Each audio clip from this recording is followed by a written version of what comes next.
Okay, everybody. So today, thank you for being here. Today, we are going to talk about the real reason you're tired, anxious, and not performing your best. So there's a lot of things to get into here. So let's get started, shall we? But before we do that, I'll give you a little bit of an intro about me. If you're just new to my YouTube channel or you're just coming across my Instagram or whatever the case may be. Hi, I'm Ben. This is the handsomest picture of myself I could find. I'm a musician, a huge nerd for all things health and wellness, and a certified health coach, which I got through the Institute of Transformational Nutrition. So my backstory a little bit is I used to suffer a lot from anxiety, depression, stress, and all kinds of, low mood and low energy. And it was kind of just burnout from unhealthy habits, specifically in my case, chronic over partying. And it really took a toll on the way I felt about my life, about myself. And I was just really, really miserable. And what really changed was when I started learning about how to take care of my body. And the thing that we're going to talk about today, and really getting that under control. And it turned everything around immensely. And it was so profound that it's what inspired me to become certified in health coaching as well, because I wanted to teach other people that, if you have depression, anxiety, and your life isn't going well and you don't like the way you feel, there are things you can do to turn that around and make it feel better, which is what led me to reach out to the Institute of Transformational Nutrition and get my certification through them. And I'm really grateful that I did. So that being said, let us get into the bulk of our presentation for today. So, have you ever experienced any of these symptoms before? Fatigue, even if you've had a good night's sleep, you still just feel tired and run down all the time. You have brain fog. You can't really think clearly. You have really low energy. You're just, like I said, tired all the time. You have just low mood as a result. You just have this nagging sense of anxiety and just feeling kind of sad and depressed no matter what. You just kind of feel like crap. You feel achy. You get sick easily. You just kind of feel like shit in general. That is very, very much how I felt for a long time. And it's something that I hear from a lot of people. And there's a lot of things that could be responsible for that, but there's a really, really big one that you've heard about a lot that really ties all these things together and manifesting in these symptoms. And that is inflammation.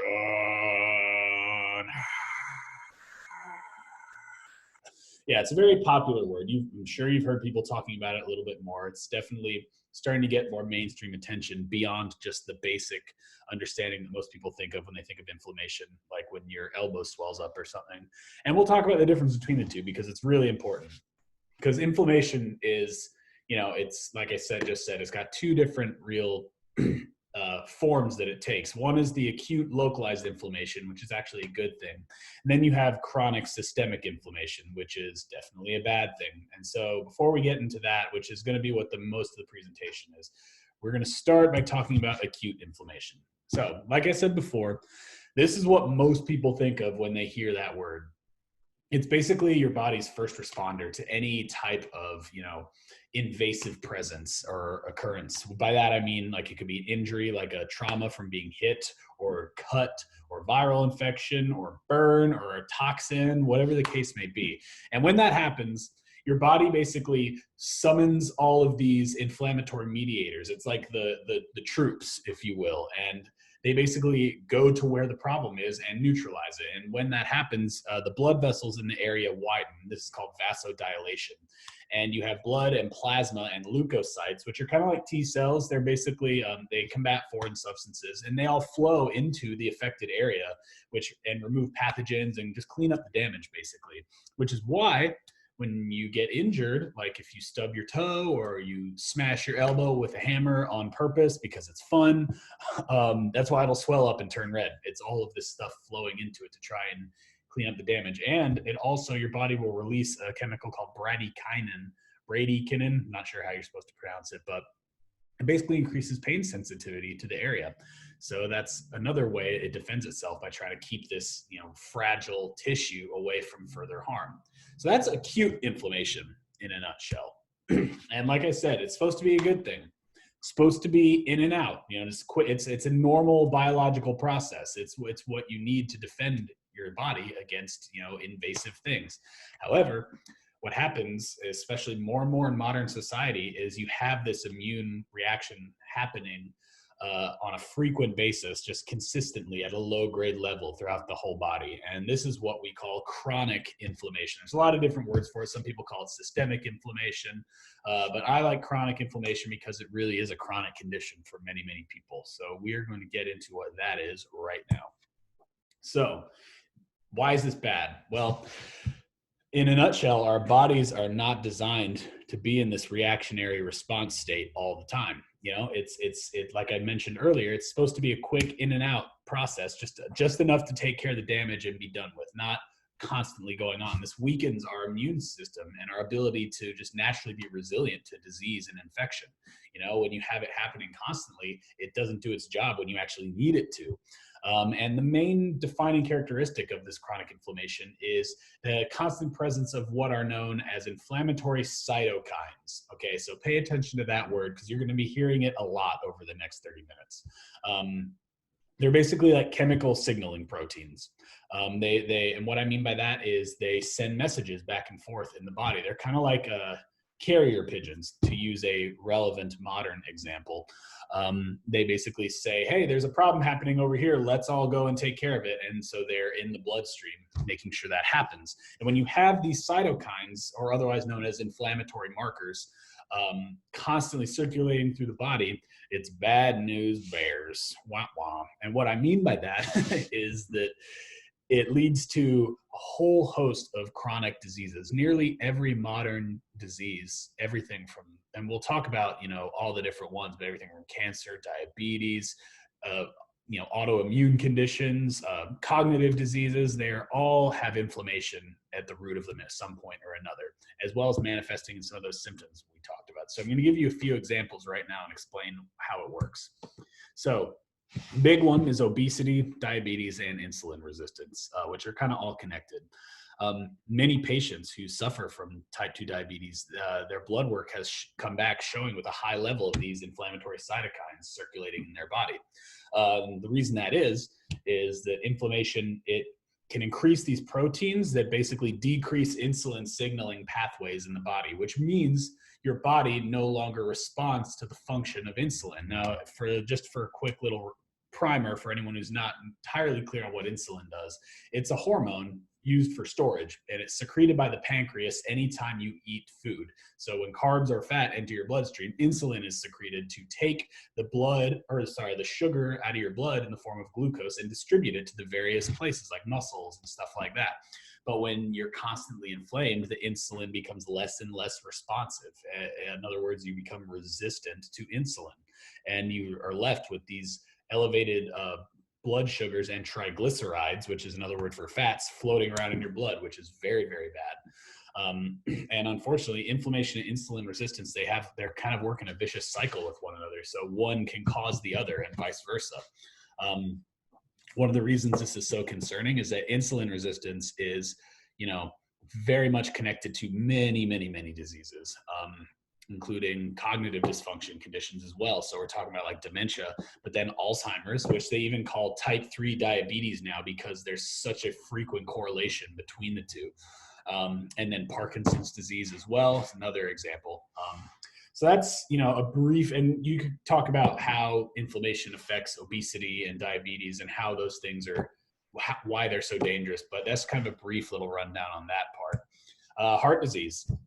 So I was talking about these cytokines. One of them is called C-reactive protein, otherwise known as CRP for short. There have been numerous studies done that show when elevated levels of CRP come back in blood work, and this is, I forget what the exact measurement is, it's probably like 10 milligrams per liter or something like that. But when it's elevated to a certain point, that can as much as double your risk of heart attack. And then of course, COVID-19. Many people who died this past year from the virus, they had what were called pre-existing non-communicable chronic diseases, which would be things like diabetes and cardiovascular disease and stuff, but they had these pre-heightened levels of these inflammatory cytokines. And so what that leads to is that when these patients were actually infected by the virus, they suffered what's called a cytokine storm, which, believe it or not, is actually a scientific term. it's basically a massive dumping of these cytokines far beyond what is needed into the bloodstream. Just an excessive storm of cytokines, quite literally. And that's many cases what caused them to die, unfortunately. So yeah, that's COVID for you. So those are just a few examples of physical conditions that inflammation can cause. COVID is one of them, but it has profound impacts on our mental health as well. Many modern mental health conditions can be tied to an inflammatory response in the body, and we'll talk about those right now. So the big one, obviously, that many people suffer from, and it's kind of an epidemic now, is depression. It's being more and more recognized by the medical community as an inflammatory condition instead of just the simple chemical imbalance that everyone likes to fall back on. Now, that not to say that that's not still the case. There are definitely people that still suffer from that. There's definitely hospitalized people with clinical depression, but in many cases, it's rooted back to these elevated inflammatory markers in the blood.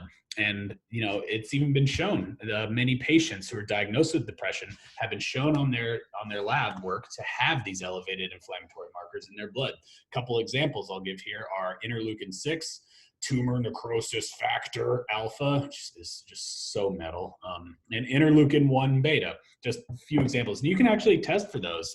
You could get your doctor, if you were really pushy, I bet they would test it for you in their blood work. I don't know why they don't check for it regularly in physicals, considering how important it is to know if you're inflamed. But anyway, that's another topic.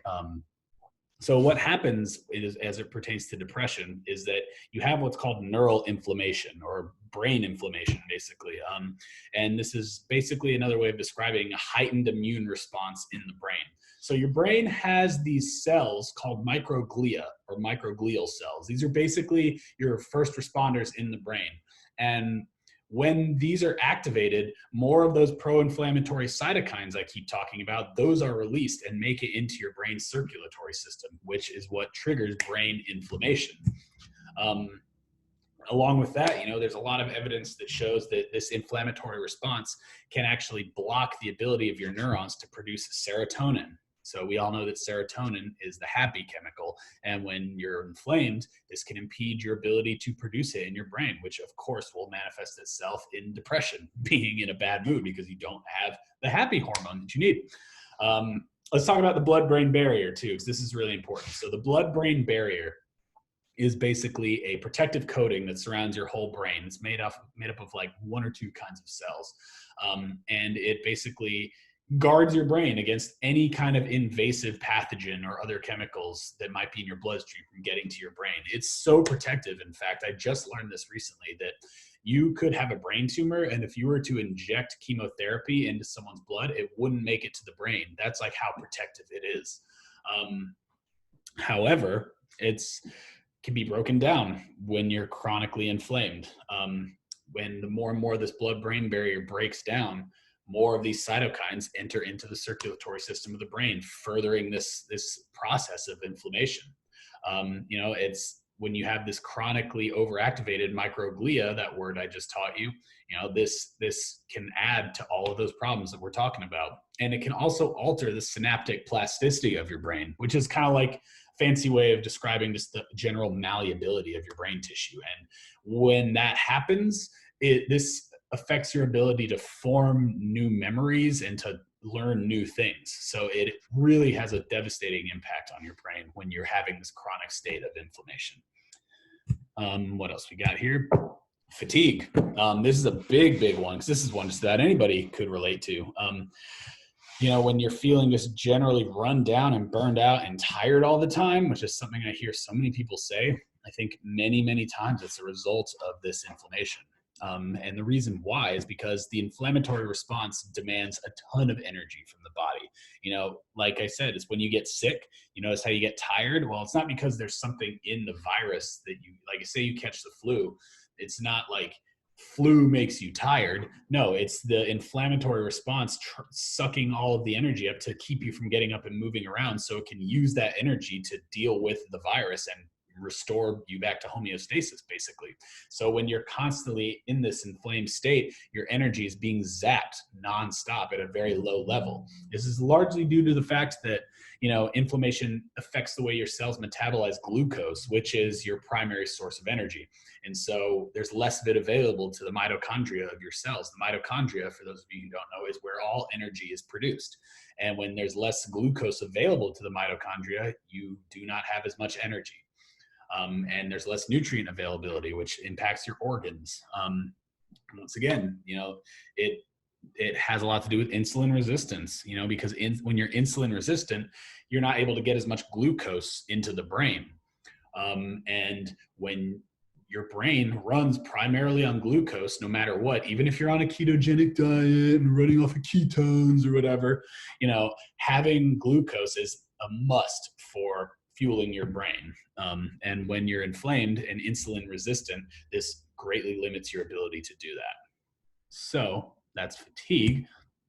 So now that I've given you a background on what inflammation is and what types of conditions it can show up as, let's talk now about what actually causes it, because this is where you can start getting into things to watch out for in your own life. So number one, it's a very deep rabbit hole. And, there's a lot of different things to consider with inflammation. Lots of different causes. Things that could affect one person might not affect another, yada, yada. However, I'm going to give you the ones that I think are the most important to talk about, because they are the ones that you can actually directly control. It's as simple as just making a decision to do or not do something. And that is what puts the power back on you, as opposed to, something that might be out of your hands. So the ones that I have here are toxic diet, chronic stress, lack of sleep, and lack of movement. Toxic diet, very, very important. That's the one that I'm going to emphasize the most, mostly because I'm a huge nutrition nerd, and it's the one that I just am fascinated by, but also it's really well studied and there's lots of evidence to support it. So we're going to start there.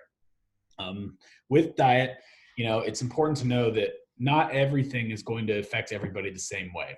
This comes down to bio-individuality, basically. Like for example, dairy can be very inflammatory for one person, but not have any problems at all for somebody else. However, there are basically three common ones that you see over and over again, which are pretty much ubiquitously inflammatory. And those are industrial seed oils, refined sugar, and then refined grains, AKA flour. And I'm going to talk about why these are so dangerous as it pertains to this inflammation. We're going to start with industrial seed oils, because those are the worst of the worst. It's almost akin to drinking poison, just like slowly killing you, basically. Industrial seed oils, for those of y'all who don't know, I'm talking about canola, soybean oil, sunflower oil, safflower oil, grapeseed oil, corn oil, cottonseed oil, peanut oil, et cetera, et cetera. You get the idea. Things that come from nuts and seeds. Or then there's just plain quote unquote vegetable oil, which is also really, really nasty stuff. These oils are just super, super processed, and they're full of unstable, easily oxidized fats. And I'll explain what that means in a minute. But just as a quick background on how they're made, they're basically heated in these gigantic industrial plants, these vats where they're heated to an insane degree just to remove the oil from the seed. And then when that happens, they smell so awful and rancid that they're not even palatable. So they have to undergo this big deodorization process using this nasty chemical called hexane. And then from there, they proceed to sit on shelves in plastic bottles for potentially months at a time, receiving even further light damage, becoming even more and more oxidized. So you can kind of get the picture just from that alone, how maybe it's not something you want to consume, but we'll get into the specifics right now. So these oils are very high in what are called omega-6 polyunsaturated fatty acids. It's a mouthful. I call them PUFAs for short.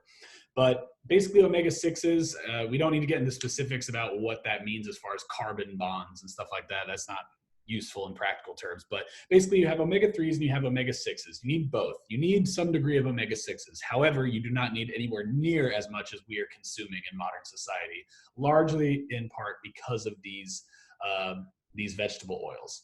They're extremely, extremely, extremely imbalanced in favor of omega-6s. Now, these PUFAs that I just mentioned, they can, in excess, they lead to what is called oxidative stress and free radical production. And I will explain what those mean right now. So a free radical, in the technical terms, is basically a highly reactive molecule with an uneven number of electrons.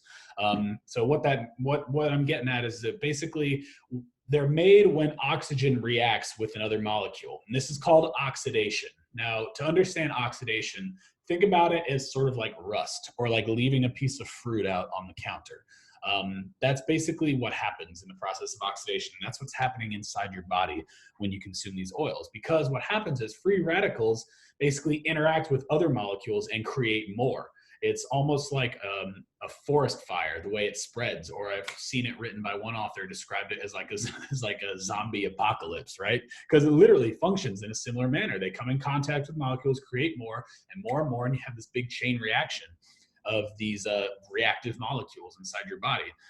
So normally the body sees this happening and it produces antioxidants, or you get them from your diet as well, which help balance out this process. But when the free radicals in your body exceed what your body can handle, this is known as oxidative stress. And that's a key word to try and remember to take away. It's sort of akin to a car engine, basically. In an engine, you're combusting fuel constantly, churning through all this energy. The same way your mitochondria combusts fuel in the form of, amino acids and glucose from carbs and fats and things like that. It combusts fuel, and then you have the exhaust that comes out the back of your car. What would happen if you plugged up the exhaust pipe? Well, the car would not stop working and you would die.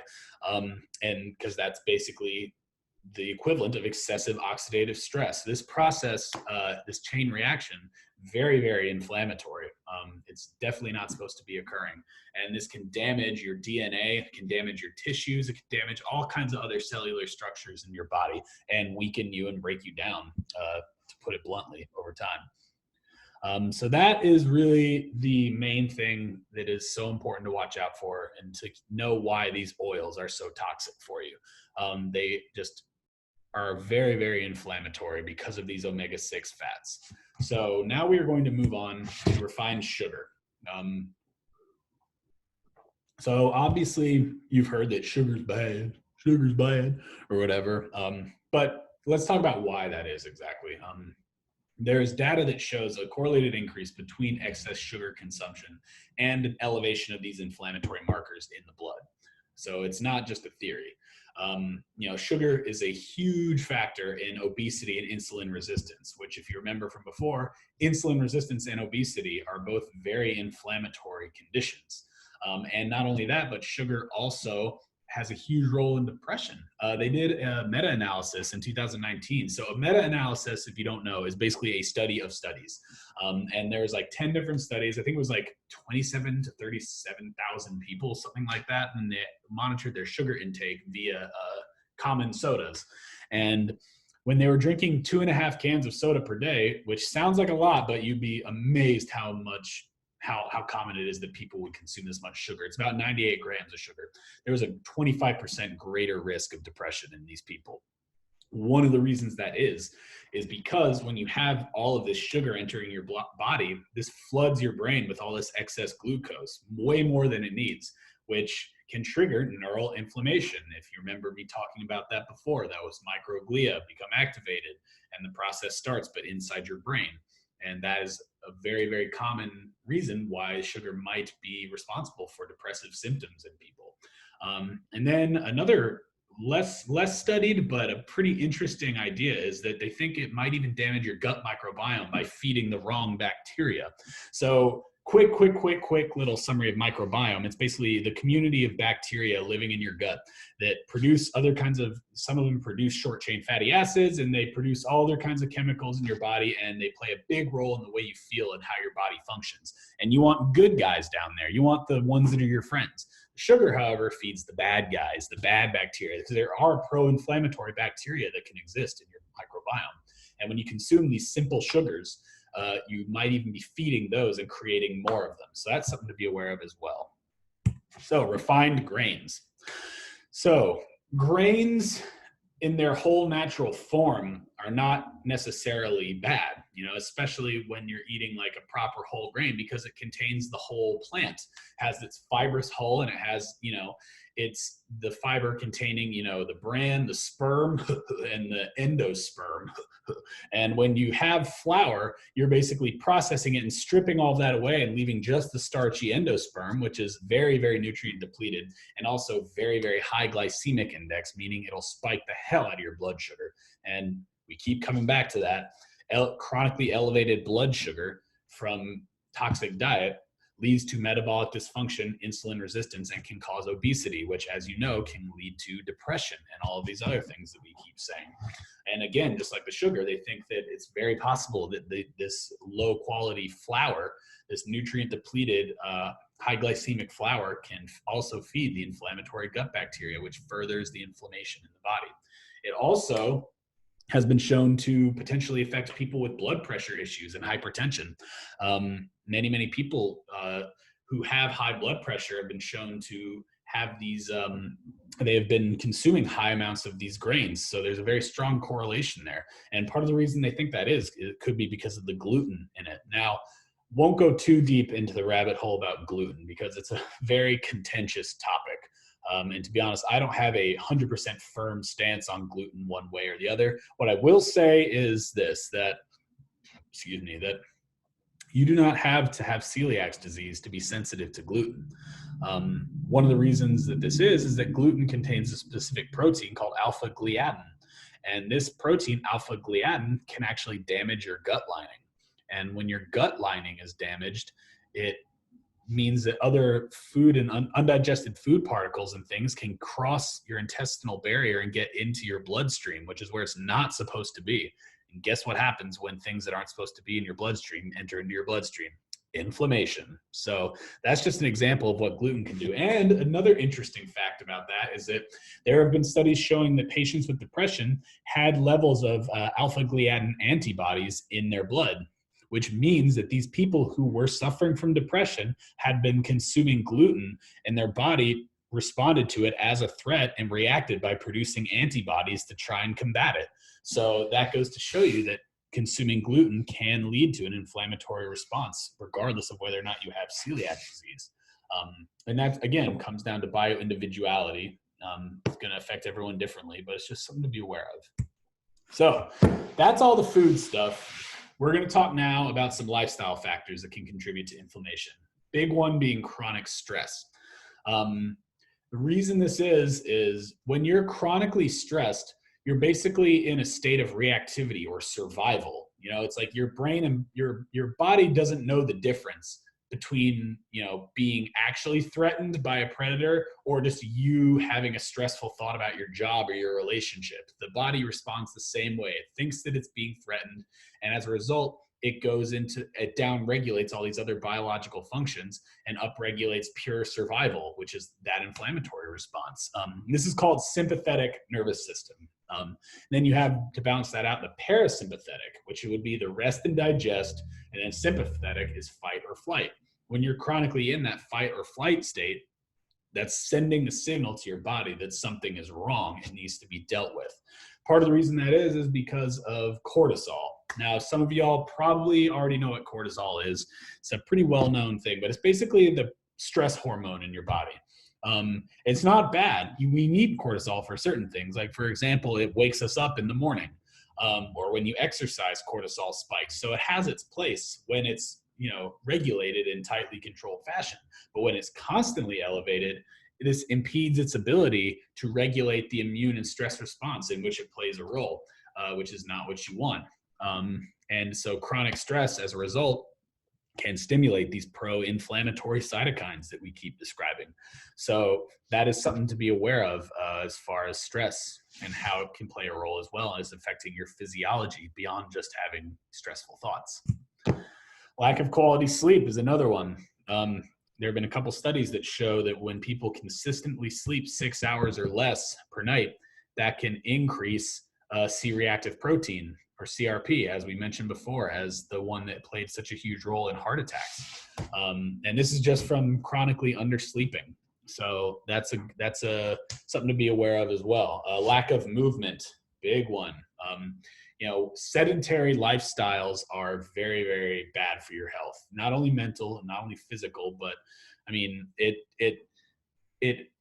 is dangerous because, well, one, exercise helps reduce visceral fat and produce these anti-inflammatory substances in the body. Visceral fat meaning the fat around your organs, which is not, you don't want that.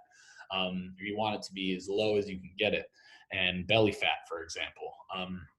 You know, exercise helps promote weight loss. And again, you know, when you're in an obese inflammatory state, you have an elevation of these inflammatory cytokines, and exercise helps reduce that.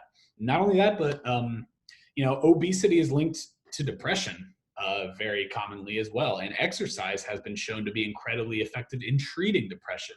In many cases, as effective, if not more effective, than certain medications. And fun fact, many common antidepressants, specifically things like SSRIs, actually have an anti-inflammatory component to them. So that, again, further validates the role of inflammation in depression that not a lot of people talk about.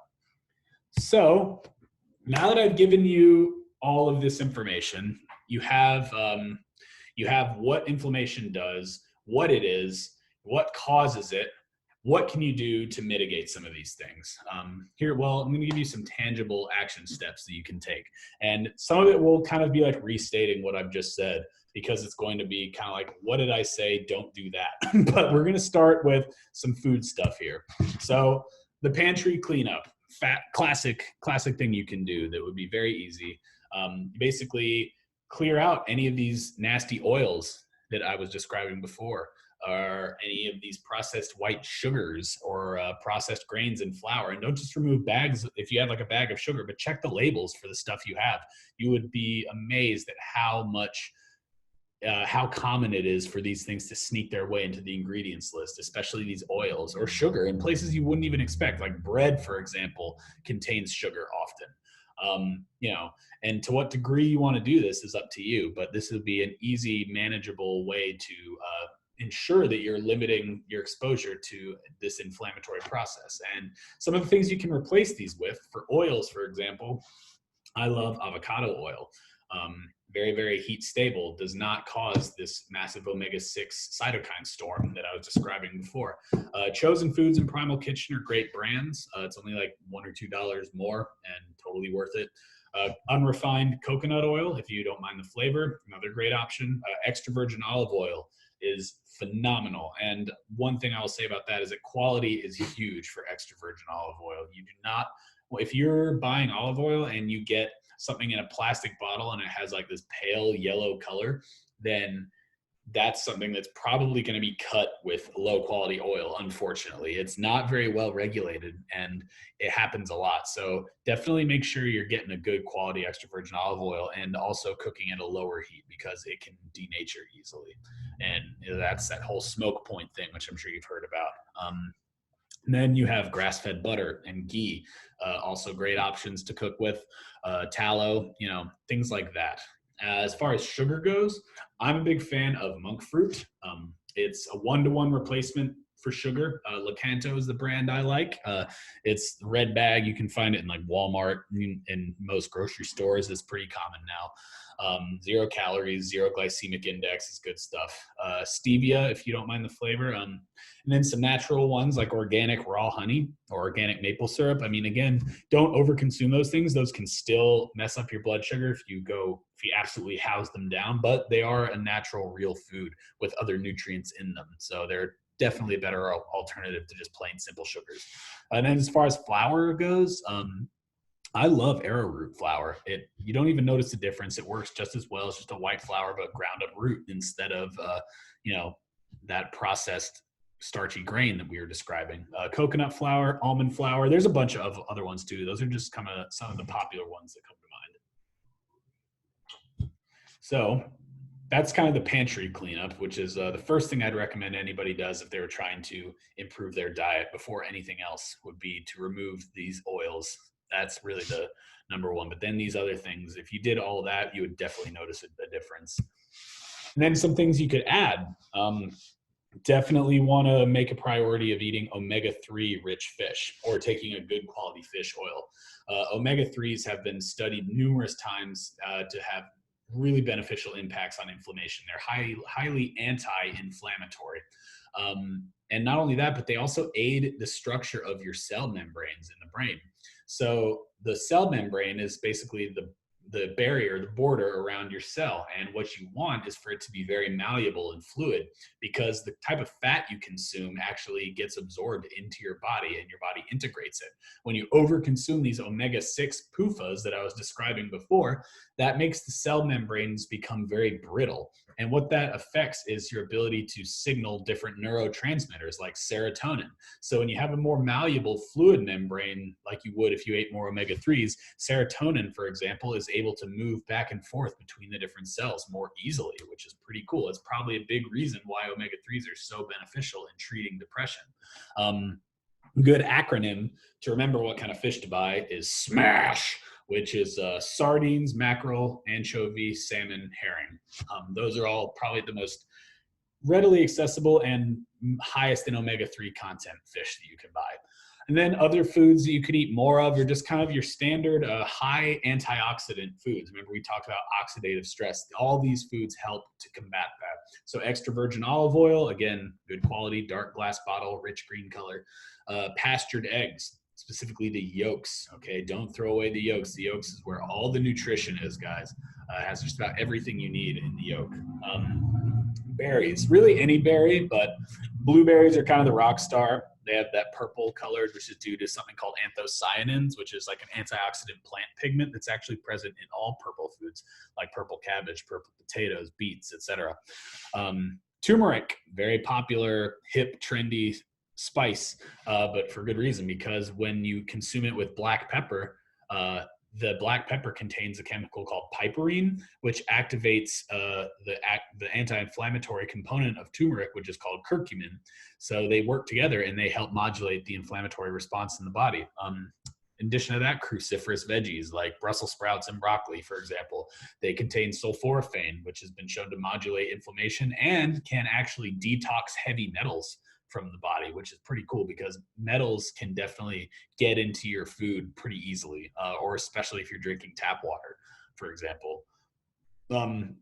Dark chocolate, another popular one. Definitely 85% or higher cacao is ideal because they're very high in polyphenols, which is basically an antioxidant plant compound. And they've been shown to be good in depression too. They elevate your mood. So dark chocolate's just awesome.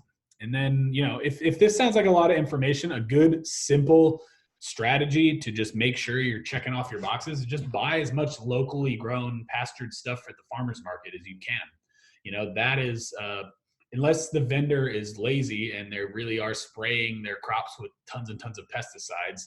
Maybe I shouldn't call them lazy, but most of them don't do that. Most of them are organic, even if they're not certified organic. And it's a pretty rare that you would buy something from the farmer's market that would trigger a ton of inflammation in the body, because it's literally just real food grown straight from the ground, or ethically raised animal products, for example. So that's a good way to kind of check all your boxes there. So that's food, the food stuff you could do.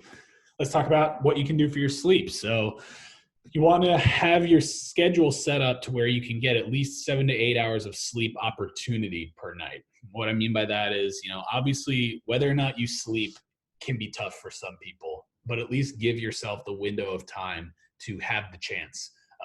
Don't, if you're working so hard to where you cannot possibly, get home in time to get a good night's sleep before you have to be up again, maybe it's time to rethink your schedule and start making it a priority, because it's really important. So if you're having trouble sleeping, some of the tips, common ones, are obviously cut off your screens about an hour before bed. It's really hard for most people. They're almost nobody's willing to do that. But when they do that, boy, do they feel better, because, the blue light from those screens disrupts your melatonin, which is necessary for getting good rest. Have some kind of relaxing evening ritual, something that can calm you down so you're not just wide awake, going straight from work to bed, for example. cooling down the room, 68 degrees or less. Having a cool environment has been shown to improve sleep quality. Minimizing artificial light in the bedroom, so like night lights, Wi-Fi router, things like that. You don't want any unnecessary light in the bedroom, because that'll actually, even if your eyes are closed, it can still affect your sleep quality by touching your skin, believe it or not. Not eating too much too close to bed. Don't go to bed hungry, but definitely try to avoid chowing down, because that diverts a lot of necessary resources that occur in the repair and recovery processes while you sleep. If you have a big old plate of food that you just pile drive into your belly. So you could also practice mindfulness and stress reduction. Now, again, stress is kind of a tough one for people to tackle, because it can be this intangible, subjective thing. However, you can consciously decide to set the intention to reduce stress every day. And the way you do this would be things like meditation, which everybody says they're too busy, they're too easily distracted to meditate. It's like, yeah, so is everybody. It's a skill, it requires practice, and it has numerous benefits, which is a topic for a whole other presentation. But if you're struggling with meditation, I would say get some kind of a guided app like Headspace, for example, or Natural Calm, or 10% Happier, or something, because they'll keep you on track and keep your monkey mind from wandering off. And it helps develop that skill, because again, it's a skill, just like learning the violin, or practicing baseball, or, riding a horse or something. You get the idea. Breath work is another one. Box breathing is a common example. That's breathing in for 4, hold for 4, exhale for 4, hold for 4. Do that 10 to 20 times. Or do that, but the counts are 4, and then hold for 7, and then out for 8, things like that. Or like taking an Epsom salt bath, another great way to calm yourself down, in addition to the magnesium salt that you can absorb. Walking in nature, believe it or not, something as simple as walking in the woods is, I wouldn't say it's the replacement to any kind of treatment you're doing for depression or stress, but it has been shown that even just looking at natural greenery can trigger a relaxation response in the body, which I think is pretty cool. Kind of speaks to our innate physiology and what we're wired to do. So that is basically the bulk of all the information I have for you today about inflammation. So let's talk a little bit about, the steps of putting all this together. So I've given you a lot of stuff that you could implement, and it's true that if you were to implement all of these things I just told you, you would absolutely see results in maybe as quickly as 48 hours, depending.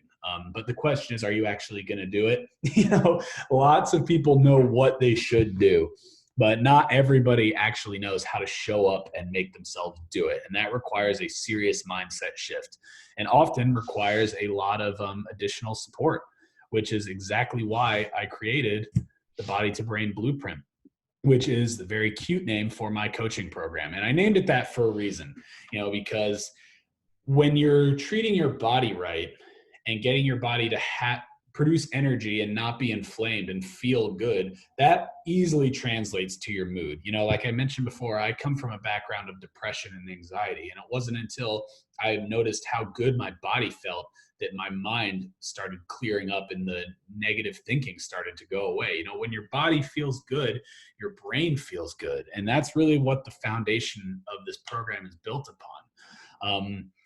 So it's really, really important to think about the fact that trying to put all these pieces together on your own is very difficult for a lot of people, which is why having a coach is so valuable, because they can basically help you see the forest through the trees. You could be spending years trying stuff out and seeing what works and what doesn't. Or if you hire a coach, you can basically expedite that process and shave off a ton of time. And so through that process, I support you with one-on-one strategy and calls, basically. And we'll do, an initial strategy session where you set your goals, and then we break those up into manageable steps. And then we create your basic customized lifestyle plan. What that means is that there's many different things we covered, like nutrition, your sleep, how you're handling stress, because, health is multifaceted. There's not just one thing to look at. Obviously, I've been focusing on just inflammation today, because I think that's one of the biggest ones, but it's not the only one. You have to balance everything out. It's a very holistic model that I like to apply, because that's what has the best results with people. And so we'll have bi-weekly coaching calls with check-ins. You can text with or email with me 24 hours a day, depending on if I'm awake, just so I'm never having to leave you hanging. And I give you all the reading material you need, all the education, things like that.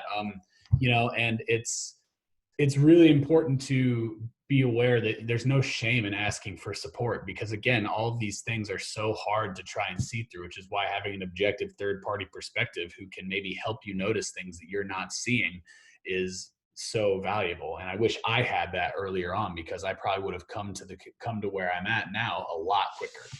And so the initial investment is $1,500, and there are payment plans available as well. And the thing about the investment is that, yes, there's an upfront investment, but the return you get is just so incredible, because, what's the way you feel long-term.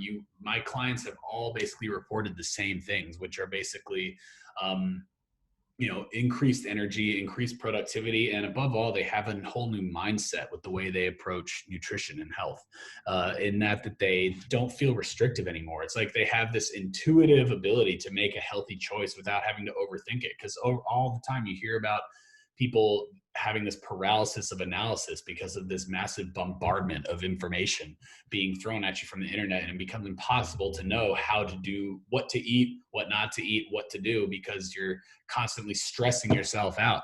And being able to get to where you're able to just have, you can indulge in moderation here and there and just make healthy choices most of the time. It's basically an identity shift, which leads me into kind of talking about, who this program is for and who it's not for. So it's not for you if you're just looking to simply be told what to do. I'm not a consultant, and I'm not a clinical nutritionist. I can't tell you what you should eat. I can help you if you're stuck. If you're really having a hard time figuring out what your goals are, then I can help you navigate that. But ultimately, you're the one in the driver's seat setting your own goals. And my job is to basically hold you accountable to those goals once you've decided that that's what you want to do and you know why. It's basically keeping you connected to what we call the greater whys. Why are you doing all this? Who's going to benefit? What is this going to bring you? Having those things clear is really important, which is also, if you're on the fence about why you're doing it and you're just kind of like, I've had a lot of people talk to me where they say I'm just kind of thinking about eating clean, and I've been drinking a little too much. I just kind of want to try something. And I'll be like, okay, so what do you want to get to? And they're like, I don't know. And to be clear, there's nothing wrong with that. That's a starting point, but that's not really where this program is for. That's basically complete square one for this to really work.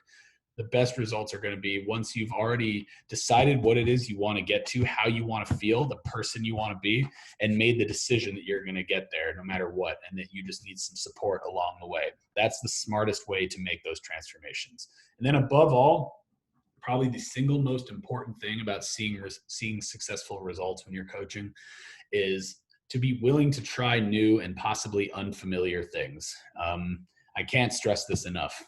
People say they want to change, but often aren't willing to actually do anything to change.